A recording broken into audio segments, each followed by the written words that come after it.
There was a drought throughout the land. It extended over all of Israel and over the neighbouring kingdom of Sidon. Nothing grew, and everyone was starving. Not climate change, but a judgment. Ahab, the king of Israel, was a bad man. He did more evil in the eyes of the Lord than any of the kings who came before him. His wife was Jezebel, an outsider, the daughter of the king of Sidon. She was a tyrant in her own right, a bad influence on King Ahab. Soon he was worshipping Baal, the god of storms and weather, and Asherah, Sidon's fertility goddess. And not just in private, he set up altars and Asherah poles everywhere for the Israelites to worship them too. So the prophet Elijah called down a drought for 3.5 years. During that time, by doing that, he proved that it's his God, our God, who controls the weather, not the storm god Baal. The famine was terrible, but God protected Elijah. He lived by a river in the Kerith ravine, and God got ravens to bring him food twice a day. Eventually, even that stream in Kerith dried up too. Elijah must have been desperate, but God had a way to continue to look after him, but it sounded a bit risky. He sends Elijah to Zarephath, a town deep in Sidon country, a town full of outsiders, whose princess Jezebel is the one causing so much suffering, corrupting Israel's king and turning God's people against their God. But Elijah obediently goes, and there he meets an extraordinary woman. She's on the verge of starvation. She's collecting sticks to make a fire, to cook her last little bit of flour for one last meal for herself and her son. And yet, this foreign woman who has nothing, a single mum, suffering greatly from the consequences of her people's sin, this is the person through whom God provides for Elijah. Elijah asks her to make him some bread first, and in return he promises that she will always have enough flour and oil until the drought ends. I don't know what she thought of Elijah or his promise, but he must have been a bit of a sight. He'd been living with ravens in a gorge for months, if not years, so not exactly buff or well-groomed. And he was an outsider himself in this foreign town. I wonder what was in her heart when she heard that promise of unending flour and oil. Did she think he was a nutter? Or did she recognize that he was a holy prophet? Either way, she sacrificed all that she had to give him a meal. The food wasn't very much, but the compassion was great. And it must have taken great courage too, despite the promise that he made. She acted out of faith. She decided to believe Elijah and take that costly step of obedience. She stepped out in faith before she knew if it would really work.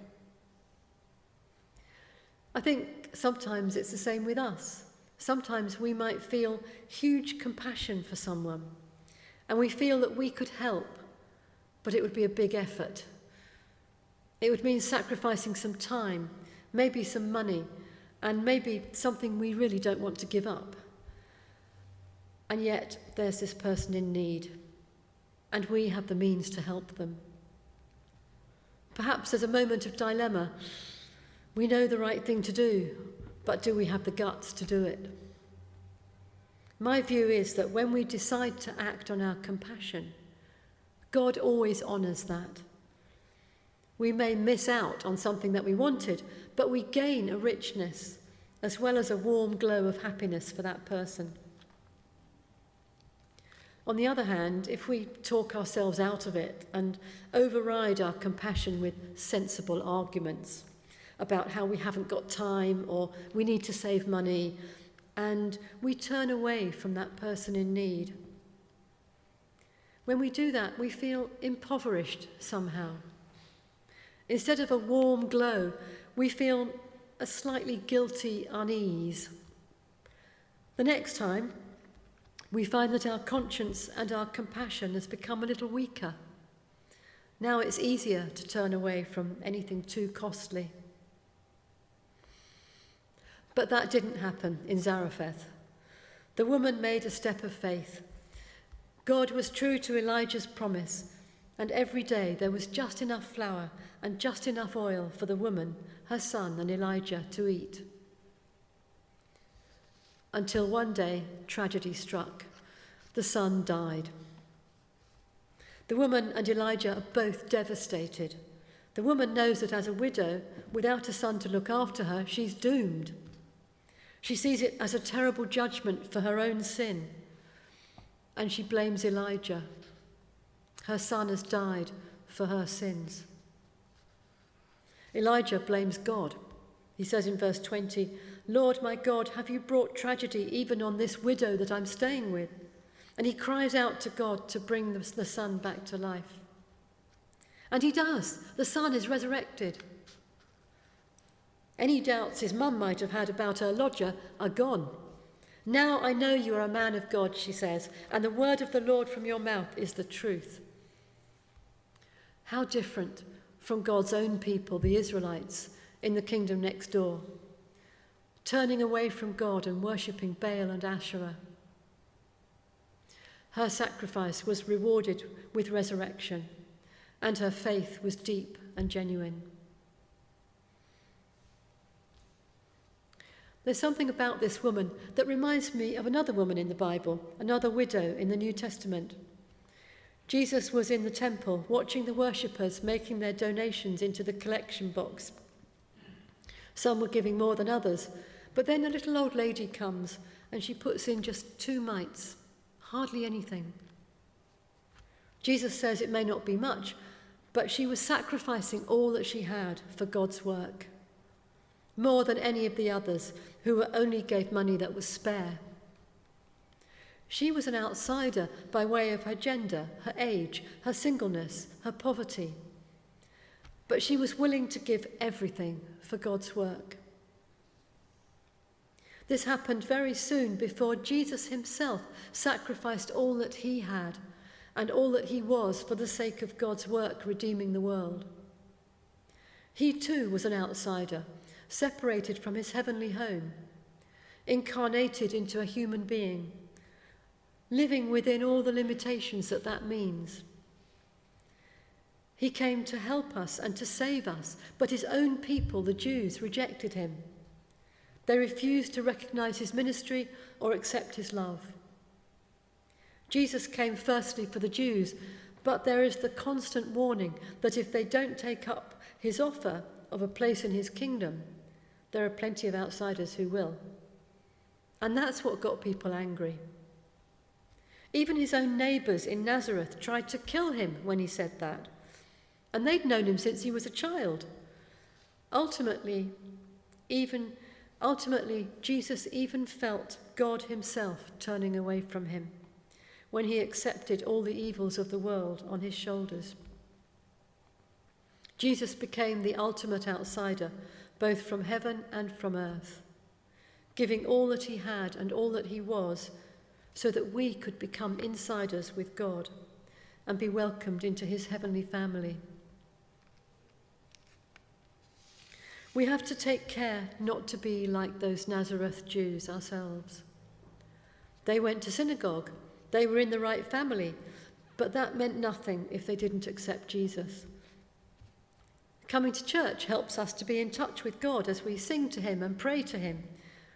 But unless we let that take root in our whole lives, it means nothing. It's not coming to church that makes us insiders with God. We are outsiders ourselves until we accept Jesus and his sacrifice and change our lives accordingly. When we take a step of faith like that widow in Zarephath and say, I want to do what God wants me to do, we only need just enough faith for one day at a time.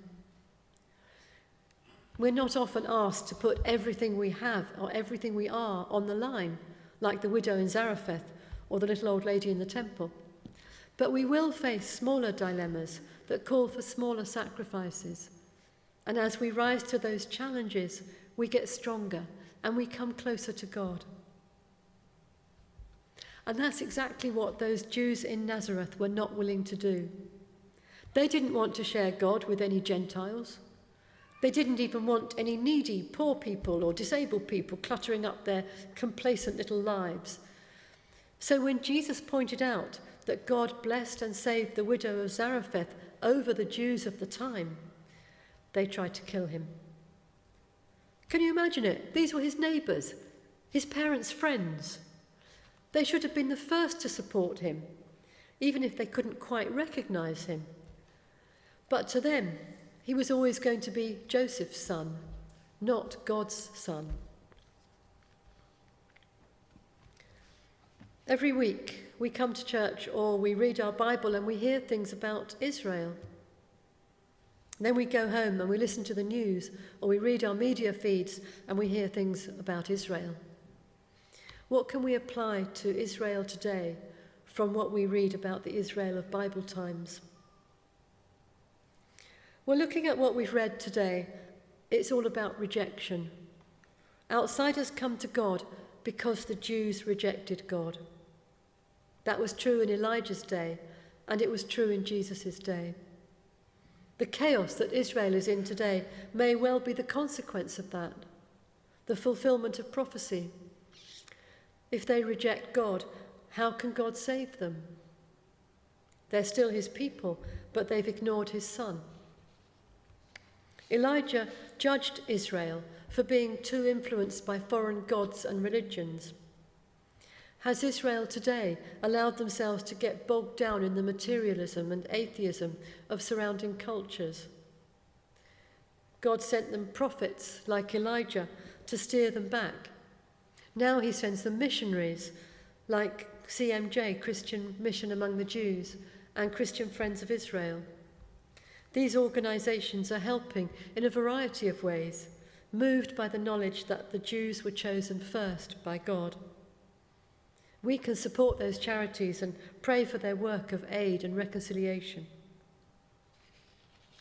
And when we do that, and when we give ourselves away like the two widowed outsiders did, then we're helping God to redeem the world. And God will use us like he used Elijah to bring food in the midst of famine, bread in the wilderness, and springs of water in the desert.